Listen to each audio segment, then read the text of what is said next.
अस्सलामुअलैकुम दोस्तों आज की इस वीडियो में मैं आपको दुनिया की तारीख की सबसे हैरत अंगेज स्टोरी के बारे में बताऊंगा।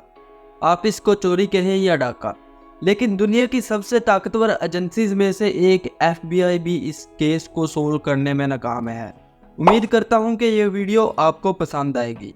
ये बात है 24 नवंबर 1971 की, जब अमेरिका में थैंक्स गिविंग का दिन मनाया जा रहा था।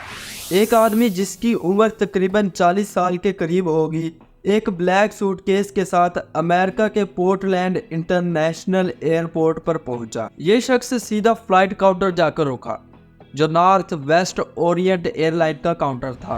इस शख्स ने अपना नाम डैन पूपर बताया और अमेरिकन शहर सियाटल जाने के लिए टिकट खरीदी। ये टिकट उसने $20 में खरीदी। इस आदमी का हुलिया कुछ ऐसा था कि उसका कद 5 फुट 10 इंच के करीब था। उसने सफ़ेद शर्ट, काली टाई और एक काला रेन कोट पहना हुआ था। पूपर ने जहाज को बोर्ड किया और सीट नंबर 18C पर जाकर बैठ गया। उसने पैसेंजर कैबिन में सिगरेट भी जलाई और एयर होस्टेस से सोडा ऑर्डर किया और फिर आराम से जाकर अपनी सीट पर बैठ गया। दोस्तों, ये सफ़र तकरीबन 30 मिनट का होना था। जहाज में इतने पैसेंजर मौजूद नहीं थे। 3 मिनट के बाद जहाज टेक ऑफ किया। जो ही जहाज उड़ा तो उस आदमी ने इस जहाज की एयर होस्टेस फ्लोरेंस शैपनर को एक नोट थमा दिया।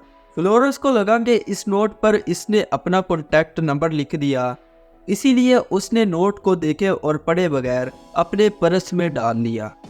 पूपर ने देखा कि उसने नोट को नहीं पढ़ा, तो उसने एयर होस्टेस को रोका और कहा कि तुम्हें इस नोट को पढ़ना ज़रूर चाहिए, क्योंकि मेरे पास एक बॉम्ब है। एयर होस्टेस ने फ़ौरन नोट निकाल कर पढ़ा तो उसमें यही अल्फाज प्रिंट हुए थे कि मेरे पास एक बॉम्ब है। एयर होस्टेस के होश उड़ गए।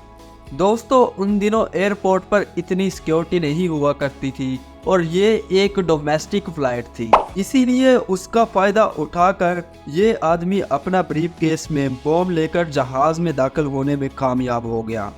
इस आदमी ने एयर होस्टेस को अपने साथ वाली सीट पर बैठने को कहा। एयर होस्टेस ने फ़ौरन वही किया और उसी के साथ वाली सीट पर बैठ गई। ऊपर ने ब्रीफकेस खोला।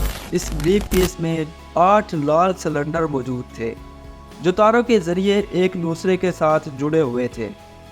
उसने ये ब्रीफकेस एयर होस्टेस को दिखाया।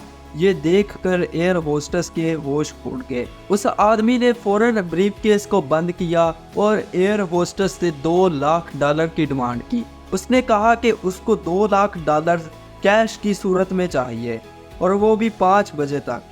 ये सारे डॉलर $20 के नोट्स होने चाहिए और इसके साथ साथ उसने 4 पैराशूट्स और जहाज को ज़मीन पर उतारने के बाद एक फ्यूल ट्रक भी डिमांड की।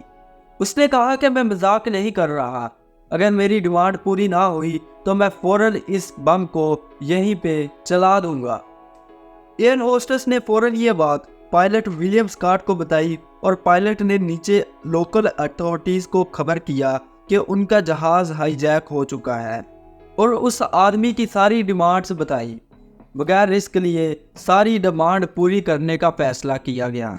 जहाज और सियाटल एयरपोर्ट के मुलाजमीन को ऑर्डर जारी कर दिए गए। जहाज सियाटल एयरपोर्ट पर उतर गया और तकरीबन 2 घंटे वही खड़ा रहा। सियाटल पुलिस ने पूपर को पैसे और पैराशूट्स फराहम कर दिए। पूपर ने जहाज से तमाम मुसाफिरों को निकलने की इजाज़त दे दी, लेकिन जहाज के क्रू मेंबर्स जहाज में ही मौजूद थे। उसके बाद उस आदमी ने जहाज को मैक्सिको सिटी की तरफ उड़ाने को कहा और उसकी ऊंचाई 10,000 फुट से नीचे रखने को कहा। जहाज के उड़ने के कुछ देर बाद उसने काले सनग्लासेस पहने, पैसे अपने पास रखे और पैराशूट पहना और उस जहाज के रेयर डोर से छलांग लगा दी। उसके बाद ये आदमी कभी किसी को नहीं मिला। दोस्तों, इस हैरत अंगेज वारदात पर ना सिर्फ पूरा अमेरिका बल्कि पूरी दुनिया इनके रह गई। अब यहाँ अमेरिकन इंटेलिजेंस FBI के पास ये केस चला गया। इस केस का नाम नॉर्थ जैक रखा गया। नॉर्थ का मतलब नॉर्थ वेस्ट एयरलाइन था और जैक का मतलब हाईजैक।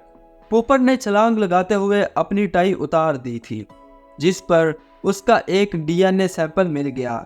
ये एक छोटी सी कामयाबी ज़रूर थी, लेकिन अभी भी बहुत काम करना बाकी था। पूरे जहाज़ की कई बार तलाशी ली गई, लेकिन कुछ सामने नहीं आ सका। जो पैसे पूपर को दिए गए थे, उनके नोट्स के सीरियल नंबर भी हर जगह जारी कर दिए गए थे, ताकि ये अगर पैसे खर्च करे तो पकड़ा जाए। दोस्तों, ये सब कुछ करने के बाद भी 9 साल तक FBI के पास कोई सबूत हाथ ना लगा। ये शख्स कौन था, कहाँ से आया था डैन पूपर, आज तक किसी शख्स को नहीं पता। 9 साल गुजर गए, लेकिन ये आदमी दुनिया की सबसे हैरत अंगेज वारदात करके गायब हो चुका था। 9 साल बाद 1980 में एक छोटे बच्चे को टीनाबाग नामी बीच पर एक पैकेट मिला। इस पैकेट में नोट्स थे जो पूपर को दिए गए थे। इन नोट्स के सीरियल नंबर मैच कर गए थे। हो सकता है कि जब उसने जहाज से छलांग लगाई हो तो ये पैसे उससे गिर गए हो और फिर वशकर रिवर में तैरते हुए ये पैसे यहाँ पहुँच गए। लेकिन ये सिर्फ एक थ्योरी थी। किसी को भी आज तक पता नहीं चल सका कि ये पैसे कैसे पहुँचे, क्योंकि वशकर रिवर उल्टी साइड बहता था। दोस्तों, इस दौरान FBI और अमेरिका के बड़े बड़े अखबारात को कई खतूत भी वसूल हुए। कुछ खतूत में कहा जाता था कि मैं ही डैन पूपर हूँ।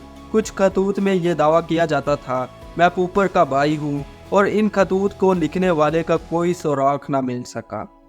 इस केस में तकरीबन 1000 लोगों को पकड़ा गया, लेकिन आज तक डैन पूपर का कुछ पता नहीं चला। 54 साल गुजरने के बाद आज इस केस को मजीद सोल्व करने की बजाय बंद कर दिया गया है, और ये केस दुनिया के सबसे हैरत अंगेज इनसॉल्व केसेस में से एक बन चुका है। दोस्तों, मुझे उम्मीद है आपको ये वीडियो पसंद आई होगी। ऐसी वीडियोस के लिए हमारे वर्ड्स एज दुनिया के किनारे को सब्सक्राइब लाजमी कीजिए, और वीडियो पसंद आने की सूरत में वीडियो को लाइक लाजमी कीजिए। मिलते हैं अगली वीडियो में, तब तक अल्लाह निगहबान।